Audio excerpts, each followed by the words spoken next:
Maria, binti yatima aliyetelekezwa na wazazi wake tangu mchanga, alikuwa ameishi maisha ya mateso tangu utotoni.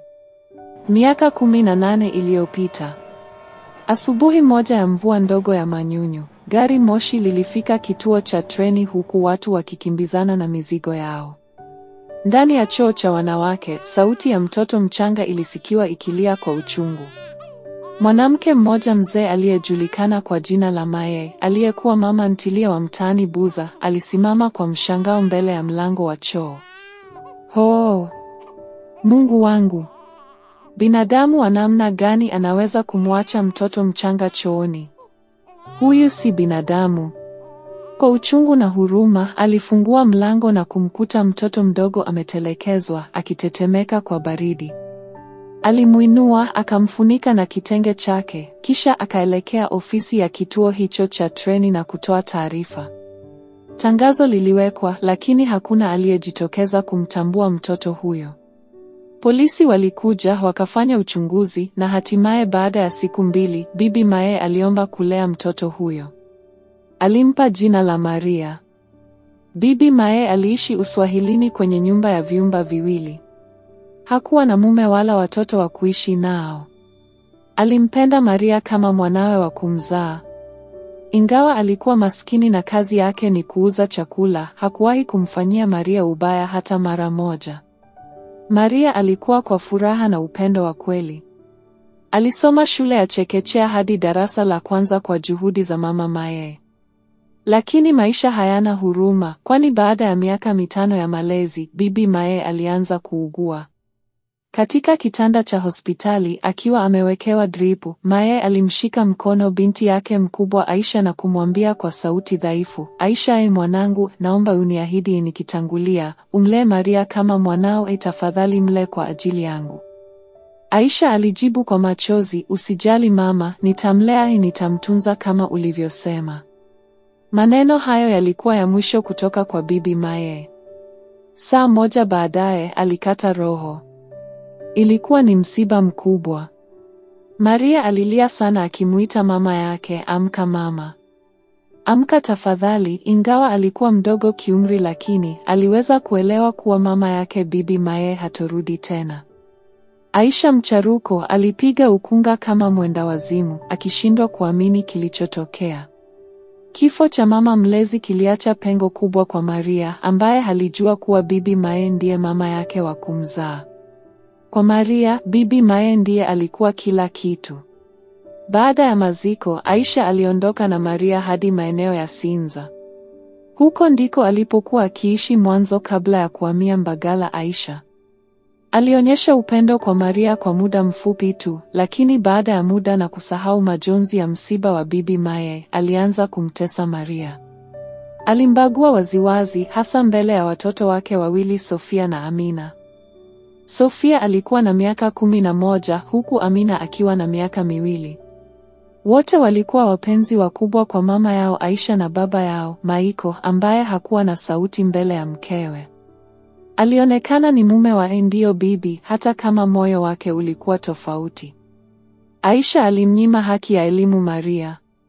Msichana huyo alibaki tu na chekechea, ile aliyosomeshwa na Bibi Mae kwa hali na mali, hata kama kipato hakikuwepo. Bibi yule mzee alijitahidi kwa kila hali akimwona Maria kama mwanawe wa kumzaa. Lakini sasa Bibi Mae hayupo. Maria aligeuka mtumwa ndani ya nyumba hiyo. Alikuwa ndiye wa kuamka mapema, kusafisha nyumba, kufua nguo, kutandika vitanda, na bado alipewa maneno makali kila mara. Wakati mwingine hata chakula alikuwa hapatiwi ipasavyo. Kuna kipindi Maria alipofikisha miaka 8, Aisha mcharuko alimpeleka kwenye kituo cha watoto yatima. Alidai kuwa Maria ni mzigo mkubwa na hastahili kuendelea kuishi nao. Maiko alijaribu kumpinga mkewe, akimkumbusha kuhusu ahadi alizowahi kumpa marehemu mama yake Bibi Mae kuwa watamlea Maria kama mtoto wao. Lakini Asha hakujali. Alisisitiza kuwa Maria ni chimbuko la migogoro, mzigo usio na faida. Hatimaye, Maria alifikishwa katika kituo cha watoto yatima. Alilia sana, hakuamini maisha yale mapya. Alijihisi ameachwa tena, akiwa peke yake duniani. Siku 3 baadaye, Michael alikuja kumchukua. Si kwa sababu alishinda hoja, bali kwa sababu Amina, yule mtoto wa miaka 2, alikuwa analia kila saa akimtafuta dada Maria. Amina alimpenda Maria kwa dhati. Walicheza naye, walicheka pamoja na hata kulala naye. Machozi ya Amina yalimgusa Asha kidogo, hivyo akamshauri Michael amrudishe Maria.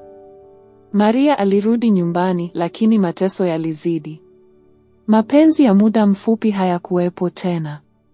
Michael alipokuwa akijaribu kumtetea Maria, Asha alimkemea kwa hasira kali, akimuita mume mpumbavu. Michael alinyamaza, akaamua kuishi kimya kwa amani ya ndoa yake. Maria alipofikisha miaka 18, hakujua maana ya elimu ya msingi wala sekondari. Hakuweza hata kuandika jina lake vizuri. Aliishi maisha ya mateso, lakini alibaki kuwa mvumilivu. Hakuwa na tabia ya kulalamika hovyo. Hakuwa mkaidi. Aliishi kwa adabu na heshima, kiasi kwamba hata majirani walishangazwa na tabia yake. Walitegemea kwamba akifikia utu uzima atatoroka, lakini haikuwa hivyo. Maria alipenda familia hiyo licha ya mateso yote. Ndipo siku hiyo babu kijakazi, Mzee Ombaomba, alionyesha nia ya kumchumbia Maria. Aisha Mcharuko alimwona kama fursa ya kumtoa Maria mikononi mwake. Alimchukia Maria, alimwona mzigo. Alimshauri Michael kuwa ni jambo zuri Maria kuolewa na babu kijakazi. Michael kama kawaida hakuwa na kipingamizi. Alikubali tu kimya kimya, hata kama moyoni hakuwa tayari. Taratibu zote za uchumba zilianza. Maria alipofahamishwa kuhusu mpango huo, alilia sana. Hakutaka kuolewa na mzee huyo. Hakutaka kuachwa tena. Lakini sauti yake haikusikika. Aliumia ndani kwa ndani. Maisha aliyopitia yalimwacha katika giza la huzuni. Hakujua pa kutegemea. Sasa ni muda wa kutoka kwangu. Nimekulea kwa muda mrefu, hivyo inabidi uolewe na huyo ombaomba nyamafu. Ndiyo adhi yako, Aisha alimwambia Maria kwa maneno makali ya kejeli na dhihaka. Maria alilia kwa uchungu, machozi yakimchuruzika kutoka kwenye macho yake meupe ya albino, lakini hakuwa na nguvu ya kupinga. Alijua hakuwa na njia nyingine, kwani alikuwa amekata tamaa kabisa. Siku ya arusi ilikuwa ya kushangaza. Arusi ilikuwa ya ajabu, watu walikusanyika bila mapambo wala sherehe. Maria akiwa kwa vazi lake jepesi la kawaida alisimama, machozi yakimchuruzika. Pembeni, bwana arusi alikuwa kasimama, babu kijakazi, mwenye mavazi chakavu yaliyochanika na nywele chafu kupita kiasi. Hakukuwa na furaha wala sherehe za kawaida, bali hali ilikuwa ya huzuni. Ilikuwa kama vile arusi hii ilikuwa ni faraja ya mwisho kwa Maria, aliyeishi kwa mateso na udhalilishaji kwa muda mrefu. Baada ya arusi, Maria aliishi na babu kijakazi mtaa uitwao Mchafu Kuoga, mtaa ambao ulikuwa duni kuliko hata Mbagara. Watu masikini waliishi kule, mtaa wenye nyumba chakavu, na karibu kila kaya ilikuwa na mafurushi makubwa ya chupa za maji na makopo yaliyookotwa na kukusanywa kwa ajili ya kuuzwa. Maria alipitia wakati mgumu alipoishi kwa babu kijakazi, nyumba iliyojengwa kwa udongo wa tope na miti ambayo ilikuwa na nyufa nyingi, huku milango ikiwa imejaa takataka nyingi za makopo. Nyumba hiyo ilikuwa ikivuja kupita kiasi, bati zikiwa chakavu, lakini Maria alivumilia. Watu wa mtaa ule walimshangaa mwanamke mdogo mrembo kuolewa na ombaomba masikini. Mwanamke mmoja aitwaye Mama Kibonge alizungumza na kijana mmoja wa mtaani hapo. Sabi, nashangaa umezubaa. Ujaona jilani yako? Babu kikongwe ameoa pisikari kitoto cha 2000. Sabi alicheka huku akisema, ni ajabu mzee huyo kuwa na mke tena binti mzuri kihasi. Hicho mzee ni muanga, sio kawaida. Mama Kibonge alicheka kidogo, CATA inawezekana kweli. Lakini umejaribu kutupa chambo? Sabi alijibu, ndiyo, lakini alinikata, akisema yeye ni mke wa mtu, hawezi msaliti mumewe. Na kweli, Maria alishawishika sana, lakini alisimamia msimamo wake. Aliendelea kuishi na babu kijakazi kwa mwezi mmoja, lakini hakuwa amesumbuliwa na tendo lolote la ndoa. Mzee yule alianza kumzoea taratibu na walilala wote chini kwenye vumbi wakitandika mifuko. Ilikuwa ni tofauti kabisa na maisha aliyokuwa akiishi kwa Aisha Mcharuko huko Mbagala, ingawa hali ya maisha ilikuwa ya kimasikini zaidi, angalau kwa babu kijakazi kulikuwa na amani. Siku moja, babu kijakazi alimuomba Maria mazungumzo na kumwambia kwamba kesho wangeenda safari. Maria alibaki kwa fumbo, kwani hakujua ni wapi wangeenda. Siku hiyo ilifika. Maria alivaa mavazi yake machafu na nywele zake zilikuwa zimechakaa. Alifuata kwa aibu nyuma ya mumewe, babu kijakazi, hadi kituo kidogo cha usafiri. Walipanda haisi na watu walitazama kwa ajabu. Walishuka kwa mtaa mmoja wenye majengo ya watu wenye hadhi kubwa. Maria alishangaa alipoona mavazi ya watu, walikuwa wakisafisha mazingira yao. Wapi tuelekea? Maria aliuliza kwa aibu. Babu kijakazi alijibu, naomba unifuate, tunaelekea kwa jamaa mmoja ambaye ninamdai pesa zangu. Maria alistajabu lakini alikubali, na waliingia kwa lango la jengo la kifahari. Maria alishangaa alipoona wanaume waliovaa mavazi ya kijeshi wakipiga saluti kwa mzee huyo. Mapigo ya moyo ya Maria yalidunda kwa haraka. "Oh, Maria, twende ndani," babu kijakazi alisema kwa sauti ya kujiamini, kama vile alikuwa akimkaribisha nyumbani kwake. Walipofika ndani, Maria alishangaa sebule kubwa yenye samani za kifahari. Sauti ilisikika, "Karibu, mfungulieni," ilitoka kwa mama mmoja mwenye mavazi ya samani. Mabinti wawili walimpokea Maria kwa tabasamu. "Mpokeeni Maria, muandae," ilikuwa sauti ya mama yule. Maria alishangaa. Mama yule amelijuaje jina lake, alijiuliza, lakini alingoja kwa kimya. Babu kijakazi alikazia, "Ongozana na wifi zako." Maria aliongozana na mabinti wawili hadi chumbani. Baada ya nusu saa, alirejea akiwa amependeza kwa mavazi mazuri ya thamani. Hakuna aliyeamini ni Maria yule aliyekuwa mchafu kupita kiasi.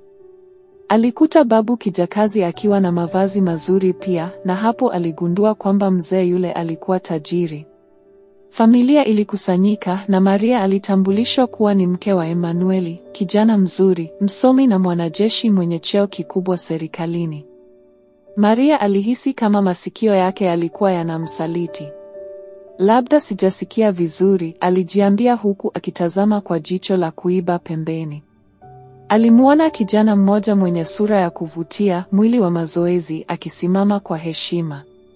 Babu kijakazi, yule mzee aliyekuwa akiigiza kuwa ombaomba, alianza kuzungumza kwa sauti ya furaha, "Maria, binti yangu mpenzi, leo nina furaha kuu kukutambulisha kwa mumeo mtarajiwa, Emanueli. Nimeishi nikijifanya ombaomba kwa muda mrefu, lakini lengo langu lilikuwa ni kutimiza ndoto ya mwanangu. Nilikuona mapema, nilikujua hata kabla hujajua mimi ni nani. Nilifahamu kila changamoto uliopitia kwa familia ya Maiko. Kila kitu nilikifahamu. Hakika, wewe ni mwanamke wa kipekee uliyewahi kuingia katika maisha yangu." Mzee kijakazi aliendelea huku machozi ya furaha yakimtoka. "Kijana wangu, simama." Emanueli alisimama, akimkazia macho Maria kwa upendo. "Yule pale ndiye mkeo. Mwanamke wa maisha yako. Nimetimiza agizo lako, mwanangu." Maria alifurahi sana. Emanueli alipiga hatua mbele na kumkumbatia Maria, ambaye alipigwa na bumbuazi kwa mshangao na furaha isiyoelezeka. Wanafamilia walishangilia kwa kelele na nderemo. Mpango wa Mungu ulikuwa umetimia. Aisha Mcharuko, Maiko na binti zao walibaki midomo wazi kwa mshangao. Walialikwa kwenye harusi na walihudhuria kwa heshima. Wakati wa utambulisho, Sofia na Amina walifurahi mno. Walimkimbilia Maria na kumkumbatia kwa mapenzi. Aisha, kwa sauti ya majuto, alimwendea Maria na kusema, "Maria, mdogo wangu. Samahani kwa yote niliyokutendea. Tafadhali nisamehe." Maria alitabasamu kwa upole, akasema, "Wewe ni dada yangu. Yote yaliyopita yalikuwa ni mapito tu ya maisha. Nilikwisha kukusamehe zamani. Baada ya harusi hiyo ya kifahari, Maria aliishi kwa amani na mumewe Emanueli. Walijenga maisha ya heshima, upendo na mafanikio. Pia alibadilisha maisha ya familia ya Aisha, kwani hakuwa na ndugu wengine zaidi yao.